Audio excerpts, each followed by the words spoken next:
He turned off the television while I was still watching it. Not a word, not a glance. He just walked across my living room, reached down, and pressed the power button like I wasn't sitting 3 feet away.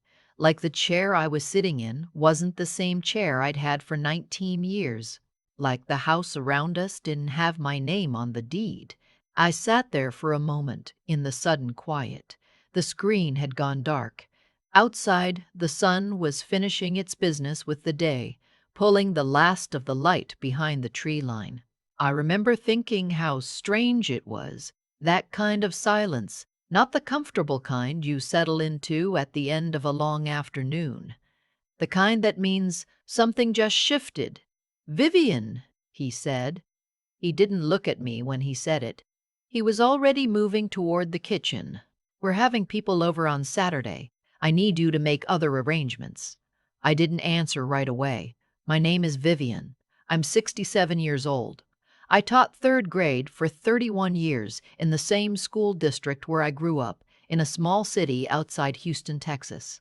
I bought this house in 1994 with money I saved for 4 years, money I set aside from a teacher's salary while raising 2 children, mostly on my own. I repainted every room in it. I planted the crepe myrtles out front. I know which step on the back porch creaks and which window sticks in July. I know this house the way you know something you built with your own hands, and I had just been told to make other arrangements. My daughter's name is Priya. She was 29 when she met her husband, Owen. He was charming the way some men are charming. Big smile, good shoes, always the loudest laugh in the room. She was happy, and I was happy for her. When they got married, I danced at their wedding. When they struggled after Owen's company downsized and they couldn't make rent, I told them they could stay with me. Temporarily. That was the word we used. Temporarily. That was 2 years and 8 months ago. In those 2 years and 8 months, I paid every utility bill. I paid for the groceries most weeks. I covered the internet, the streaming services, the small repairs that houses need when more people are living in them. I did not ask for rent because I told myself they were family. I did not set a move-out date because I told myself they were working through something hard. I told myself a lot of things. What I did not tell myself, what I refused to look at directly for a long time, was what was happening right in front of me. Owen started small. They always do, I think, when they sense there's no resistance. He began rearranging things. The furniture in the living room shifted a few inches. The shelf where I kept my books got reorganized. My cooking things moved to the back of the cabinet to make room for his. I mentioned it once, gently, the way you mention things to family when you don't want to make it a thing. He laughed and said I was being sensitive. Priya said the same. Then he started having his friends over without telling me. Not asking, just telling, the night before. The way you'd tell someone who lived in your house, not someone whose house it was. I'd come home from errands to find 4 men I'd never met parked on my sofa, watching something on my television and eating from my refrigerator. Owen would introduce me the way you'd introduce a roommate. Polite enough, but the feeling underneath it, the feeling that I was a guest in my own rooms, I couldn't shake it. I started spending more time in my bedroom. I told myself it was because I was tired. I told myself I enjoyed the quiet. What I was actually doing was making myself smaller, fitting myself into a corner of my own life to avoid friction with a man who had moved into my home and decided it suited him. I don't say that to blame only myself. I say it because I need you to understand how these things happen. They don't happen all at once. They happen in small steps, each one almost reasonable, until one day you're sitting in the back bedroom of your own house listening to someone else fill it with noise, and you can't quite remember the last time you felt like you were home. That evening, after Owen turned off my television and walked away, my daughter came to find me. I was in the kitchen, standing at the counter, not really doing anything. Just standing. "Mom," she said. She had that careful tone she used when she'd already had a conversation with Owen and arrived carrying it. He didn't mean anything by it. He stressed about Saturday. "It's an important work dinner." He told me to make other arrangements, I said, in my house. She looked away, out the window over the sink where my crepe myrtles were just visible in the dimming light. She looked at them for a moment, and I looked at her, and neither of us said what we were both thinking. "It'll be fine," she said. "Just this once." I nodded. I told her I was tired and I was going to bed early. But I didn't sleep. I lay in the dark and I thought about 31 years of 30 children a year learning to read in my classroom. I thought about the deed to this house sitting in a file cabinet in my home office, the second drawer behind my tax records. I thought about my neighbor Constance, who'd gone through something similar with her son and his girlfriend 2 years back, and how she'd handled it and what she'd told me afterward. And somewhere around 2 in the morning, I stopped lying to myself. The next morning, I woke up early. I made coffee. I sat at my kitchen table, the round one I bought at an estate sale in 2011, the one with the small burn mark near the edge where I set a hot pan down once by accident, and I made a list, not an angry list, not a list of grievances, a practical list. What I owned, what I had documentation for, what my rights were, and who I needed to call. I had a lawyer. Her name was Ms. Whitfield, and I'd used her years ago when I was dealing with my mother's estate. I didn't know much about tenant law, but I knew she would. I called her that morning before Owen was awake. She asked me a few questions. Had there been any written agreement? No. Had they paid any rent? No. Had they signed anything when they moved in? No. How long had they been living there? 2 years and 8 months. She was quiet for a moment. Then she said, "Vivian, what you have is an unlicensed occupancy situation. They have no legal claim to the property. But because of the duration, you'll need to follow a formal notice process. I can draft a notice to vacate. 30 days. It's entirely within your rights as the homeowner." I wrote that down. Entirely within your rights. She told me she could have it ready within 48 hours. She told me it would be hand-delivered by a process server that was cleaner, she said, less room for anyone to claim they hadn't received it. I thanked her. I hung up. I finished my coffee. I didn't tell Priya. I didn't tell Owen. I went about my day quietly, the way I always had, the way I'd apparently been going about my days for 2.5 years, while someone was slowly deciding this house was his. I want to tell you about something that happened the next afternoon because I think it matters. I was in my home office, the small room off the hallway that I'd used as a reading room for years, and I heard Owen on the phone. The door was half open. He wasn't speaking quietly. "She won't do anything," he said. "She's not that type. Trust me, I know her by now." I don't know who he was talking to. I don't know exactly what they were discussing, but I know what I heard, and I know how it settled in my chest. Not like a wound, but like a key turning. She's not that type. He had read me. He had looked at 31 years of making myself easy to be around, of keeping the peace, of swallowing the small irritations because I loved my daughter and I wanted them to be all right. And he had decided that made me safe. That made me someone you could push without consequence. I closed the door quietly and went back to my desk. I thought about my students, the ones who came in every September a little afraid, unsure of what was expected of them, testing the edges to see what the room would allow. You learn in 31 years of teaching that the room has to teach them first, not with shouting, not with anger, with clarity, with consequences that follow naturally from choices. Owen had been testing the edges of my room for 2 years and 8 months. He was about to learn what the room would allow. The process server came on a Thursday morning. I had made plans to be at Constance's house that day, not because I was afraid to be there, I wasn't, but because Ms. Whitfield had suggested it was cleaner that way. Fewer emotions. Let the paperwork speak first. So I was sitting at Constance's table, drinking tea and watching her garden through the back window when my phone buzzed. It was Priya. I let it ring. It rang again. I let it ring again. The third time, I answered, "Mom." Her voice was different, smaller. "There's a man here. He left papers." "Mom, what is this?" "It's a notice to vacate," I said. I kept my voice level. "You have 30 days." The silence on the other end was the longest silence I've heard in a long time. "Mom, you can't." "I can," I said. "It's my house, Priya. It has always been my house. You're doing this because of Owen." "I'm doing this because of 2 years and 8 months," I said. "I'm doing this because I was told to make other arrangements in my own living room. I'm doing this because I heard your husband tell someone on the phone that I wouldn't do anything. I'm doing this because he was wrong."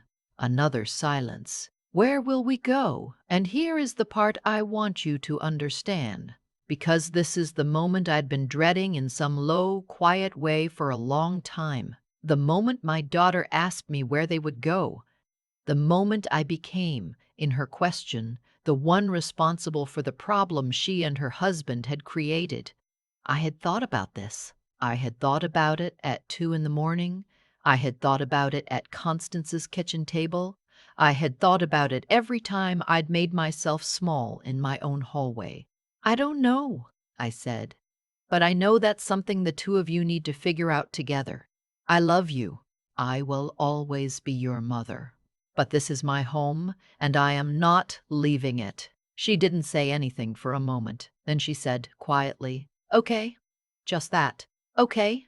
The 30 days were not easy. I won't pretend they were. Owen did not take it quietly. There was a week of slammed doors and pointed silences and the specific atmosphere that happens when someone who expected to get away with something realizes they won't. He tried, once, to talk to me directly, to explain, to negotiate, to suggest that I was being unreasonable. That family doesn't do this to family. I let him finish. Then I said, "Owen, you turned off my television and told me to make other arrangements in my own home. I've made arrangements. They're just not the ones you expected." He didn't have an answer for that. Priya and I had several hard conversations in those 30 days. I won't minimize them. There were tears, hers and mine both. There were things said that needed saying, and things said that stung in ways that will take time to heal. But underneath all of it, underneath the difficulty and the grief of it, there was something I hadn't felt in almost 3 years. I felt like myself again. I would walk through my living room in the morning and feel the floor under my feet differently. I rearranged my books back to where they'd been. I moved my kitchen things back to the front of the cabinet. I sat in my chair by the window, the one Owen had stopped letting me sit in because he liked that spot, and I watched the evening news with the volume exactly where I wanted it. These are small things. I know they're small things, but when small things are taken from you long enough, getting them back does not feel small at all. On the morning of the 30th day, I was up early again. Coffee. The kitchen table. The crepe. Myrtles just starting to show their summer color outside. Owen loaded the last of their things into a storage pod they'd arranged. He did not say goodbye to me. He walked past me in the hallway carrying a box, and he looked straight ahead, and I stepped aside to let him pass, and that was the end of it. Priya hugged me at the door. She held on for a long moment, longer than I expected. I could feel her shaking a little. Or maybe that was me. "I'm sorry, Mom," she said. "I should have said something. A long time ago." I held on to her. My daughter, my child, who I'd watched learn to read, learn to ride a bike, learn to navigate the world, who had looked away when her husband dismissed me in my own living room. "You know where I am," I said. "You know this door is open to you, to you." She understood what I meant. She nodded. She got in the car. I stood on my porch and watched them drive away, and I stayed there until the car turned the corner and there was nothing left to watch. Then I went back inside. I made a fresh pot of coffee. I sat in my chair by the window. Outside, the crepe myrtles were doing what they do every summer, just blooming, unhurried, the same way they've been doing since I planted them 30 years ago. The house was quiet, not the hollow kind of quiet, not the hollow kind of quiet, the kind that belongs to a place that knows who it belongs to. I've thought a lot since then about why I waited so long. I've thought about the 31 years of making things easy, of smoothing things over, of being the person in the room who keeps everything calm. Those are not bad qualities. I don't want to call them that, but they can be read wrong by the wrong people in the wrong situation. They can look like an open door. A neighbor asked me once, not long after, whether I felt guilty about the 30 days, about disrupting their life. I thought about it honestly before I answered. No, I said. I felt guilty for 2 years about disrupting mine. There's something I want to say here, if you'll allow me to say it plainly. I am not a confrontational person. I don't enjoy conflict. I did not want to hire a lawyer and serve a notice to the man my daughter had married. None of that was what I imagined for my family. But I want you to understand something about the moment Owen turned off my television and walked away. That moment was not the beginning. It was the end of a very long process of gradual erasure, my comfort, my preferences, my presence in my own home, that I had allowed to continue because I kept mistaking endurance for kindness. I was not being kind, I was disappearing. And the thing about disappearing slowly is that you don't notice it until something happens so plain, so undeniable, that you cannot look away anymore. A television turned off in your own living room, a man walking away from you like your furniture, that was my moment. Yours might look different, but I think if you're watching this, you know what I mean. There's a moment where something in you gets quiet in a different way. Not the peace of acceptance, but the clarity of a decision. When that moment comes, I hope you don't wait 2 years to listen to it. It's been 7 months now. Priya and I talk twice a week, sometimes more. She and Owen are in an apartment about 20 minutes from here. Things between her and me are still finding their shape.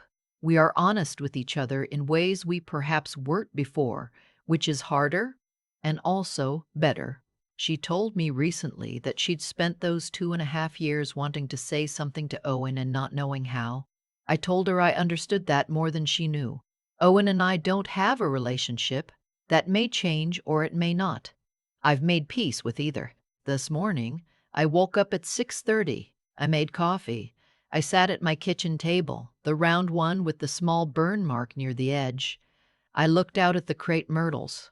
I did not have to wonder whose house I was in, or whether I was welcome in my own living room, or what mood someone else was in before I moved through my own hallway. The news came on at 7, and I watched it at whatever volume I liked.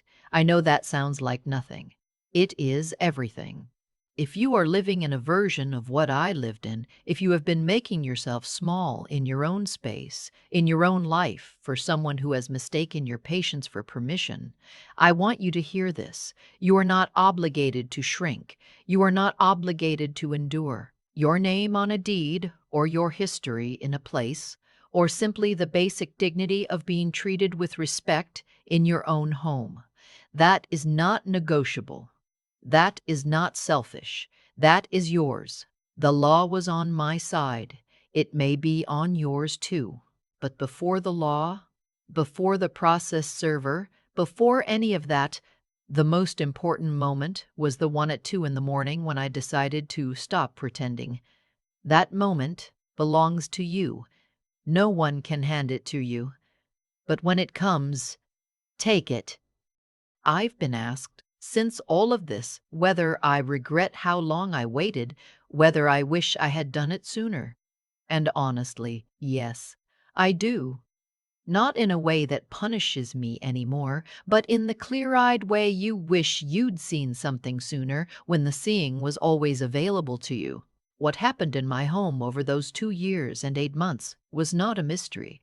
It was a series of small choices, mine and Owen's both, that compounded quietly over time. He chose again and again to take a little more, and I chose again and again to take a little more.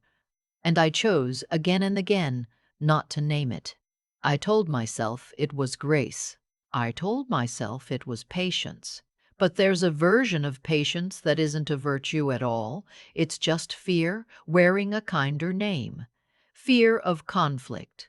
Fear of being the difficult one. Fear of what it would mean to say out loud what I could already see. The cause was always there. The effect was always waiting. What I know now and want to say plainly is that the way people treat us is partly, not entirely, but partly, shaped by what we demonstrate we will accept. That is not blame, that is just how it works. Owen did not become who he was in my house overnight. He became it gradually, in the space I kept leaving open.